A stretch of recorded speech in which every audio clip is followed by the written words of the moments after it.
So, Amazon started as a very small company. It was me and a few other people. I was driving all the packages to the post office myself in my 1987 Chevy Blazer. And when I raised money for Amazon, I had to raise $1 million, which I raised from 22 different investors, $50,000 each. They got 20% of the company for the $1 million. It was 40 people told me no, so I had to take 60 meetings to get 20 yeses. The first question was always, what's the internet? And I had to walk through that. And this was 1994, early 95. And so did I anticipate, fast forward to today and the current version of it? No. It has been one foot in front of the other. And I think that is true for most businesses, where you kind of proceed adaptively. It's step by step. You figure it out. You have a success. And then you kind of double down on that success and you figure out what else you can do, what customers want. Everything we've done and all the success we have is at its root primarily due to the fact that we have put customers first. That is something that people get confused about sometimes. What is Amazon? We do such a diverse array of things, from producing original content at Amazon Studios to Amazon Web Services, where we sell startups and enterprises, computing infrastructure, to the things that most people know about, which is our consumer offering, where we deliver things in little brown boxes. And these things seem so disparate. How is it that we're doing all of them? And the common thread, and really what it is it's an approach. We have a very distinctive approach that we have been honing and refining and thinking about for 22 years. And it's really just a few principles that we use as we go about these activities. At the very top of the list is one I've already mentioned, but you'll probably hear it 10 times throughout tonight because it's so central, and it is customer obsession. It's customer obsession instead of, for example, competitor obsession, or business model obsession, or product obsession, or technology obsession. There are many ways to center a business. And by the way, many of them can work. I know and have friends who lead very competitor-obsessed companies, and those companies can be successful. That's not a bad strategy. You have to be really good at close following. You identify winners when you watch your competitors very carefully. If they latch onto something that's working, you duplicate it as quickly as possible. It's a very good strategy in some ways because you don't have to go down blind alleys. If you're not pioneering, if you're only close following, it has some advantages. But it has some disadvantages too. And I like the customer obsession model. I think it's the right one. I think it's better than product obsession even. I think product obsession is not bad, but I think customer obsession gets you there in a healthier way. So that's one of the principles, one of the approaches that we take in every single thing that we do. The second one is that we are willing, I would say even eager, to invent and pioneer. So that is, I think that goes along, it marries really well with customer obsession. Customers are always dissatisfied. Even when they don't know it, even when they think they're happy, they actually do want a better way, and they just don't know yet what that should be.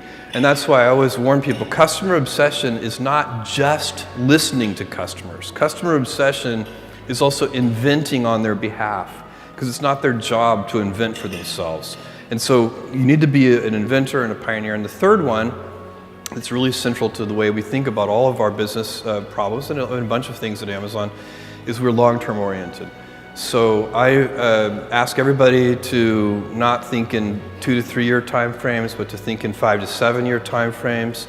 To not think about, when somebody says to me, congratulates Amazon on a good quarter, which is a very common thing to say. You meet somebody, they're being nice, they looked at your financial results for the quarter, they're like, good quarter. I say thank you. But what I'm thinking to myself is, that quarter, those quarterly results were actually pretty much fully baked about 3 years ago. And so like today, I'm working on a quarter that is going to happen in 2020, not next quarter. Next quarter for all practical purposes, is done already, and it's probably been done for a couple of years. And so if you start to think that way, it changes how you spend your time, how you plan, where you put your energy, and your ability to look around corners gets better. So many things improve if you can take a long term. By the way, it's not natural for humans, so it's a discipline that you have to build. The kind of get rich slowly schemes are not big sellers on infomercials. And so that's something that you have to sort of steel yourself for and discipline and teach over time. For me, the thing I worry about the most is that we would lose our way in one of those things, that we would lose our obsessive focus on customers, or would somehow become short-term oriented, or would start to become overly cautious, kind of failure averse, and therefore unable to invent and pioneer. You cannot invent and pioneer if you cannot accept failure. To invent, you need to experiment. And if you know in advance that it's going to work, it is not an experiment. And so that's a very important thing. They are inseparable twins, failure and invention. And so you have to be willing to do that. And it's embarrassing to fail.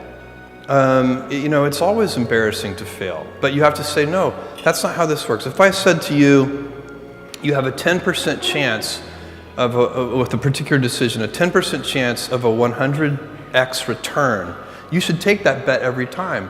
But you're still going to be wrong 9 out of 10 times, and it's going to feel bad 9 out of 10 times. And with technology, the outcomes, the results can be very long-tailed. The payoff can be very asymmetric, which is why you should do so much experimentation. Everybody knows that if you swing for the fences, you hit more home runs, but you also strike out more.